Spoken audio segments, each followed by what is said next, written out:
Video দেখেছি, খুবই ন্যাক্কারজনক ঘটনা, খুবই নিন্দনীয় ঘটনা। মমতা ব্যানার্জির অনুপ্রেরণায় পশ্চিমবঙ্গে এখন বুলডোজার চলছে, মব লিঞ্চিং হচ্ছে।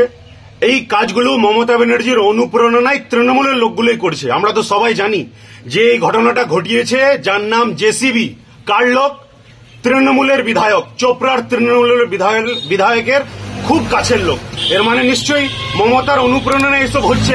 আচ্ছা, কোনো ঘটনা যদি ঘটে থাকে সেটা সমাজের মানুষকে নিয়ে বসে আলোচনা করা যেতে পারত, বা প্রশাসনের সহযোগিতা নেওয়া যেতে পারত।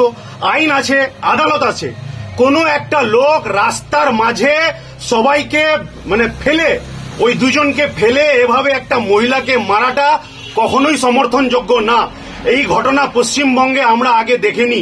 এগুলো আমরা দেখতাম তালিবানের জামানায় আফগানিস্তানে এরকম ভাবে মহিলাদের উপর অত্যাচার করা হতো।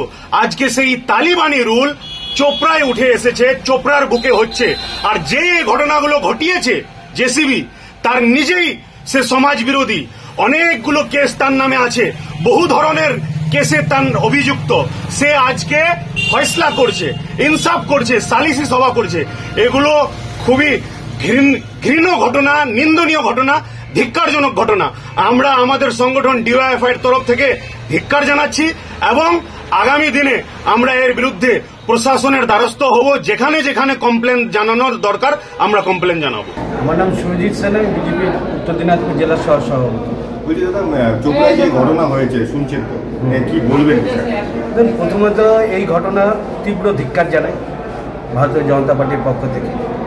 এবং আপনারা লক্ষ্য করেছেন যে শুধু চোপড়া নয়, কদিন আগেই আপনারা দেখেছেন কুচবিহারে আমাদের ভারতীয় জনতা পার্টির একজন মহিলা কার্যকর্তা, সংখ্যালঘু কার্যকর্তা, সে মুসলিম হয়ে বিজেপি করছে কেন, তার অপরাধে তাকে নগ্ন করে যেভাবে অত্যাচার, তার উপর পাশবিক অত্যাচার করেছে তৃণমূল, সেম ঘটনা আজকে আপনি দেখছেন চোপড়ার লক্ষ্মীপুরে প্রকাশ্যে সালিসিতে যেভাবে তৃণমূলের নেতা যেভাবে বিভৎস করে একজন মহিলাকে যেভাবে মারধর করলো, এর থেকে চরম ধিক্কারের ভাষা আর কিছু থাকে না। একজন মহিলা মুখ্যমন্ত্রী যখন আমাদের বাংলাতে, উনি যখন বলছেন যে আমি লক্ষ্মী ভাণ্ডার দিচ্ছি, আমি মহিলাদেরকে আগে নিয়ে যাওয়ার জন্য কাজ করছি, সেখানে দেখা যাচ্ছে যে গোটা রাজ্য জুড়ে প্রতিটি জেলায়, প্রতিটি ব্লকে প্রতিদিন আজকে বাংলার নারীরা অত্যাচারিত হচ্ছে। কাদের হাতে?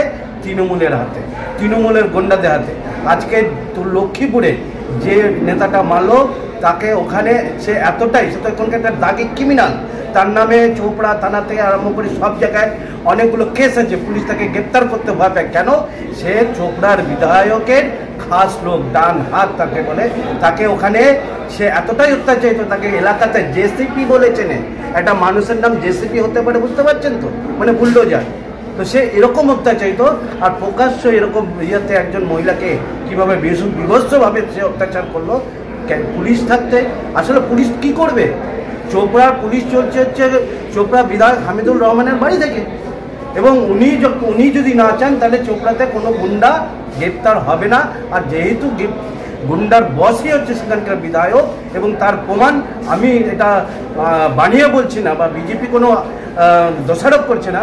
প্রকাশ্য সভা মঞ্চে বিধায়ক তার হুঁশিয়ারি দিয়েছিল যে ভোটের পরে কি হতে পারে।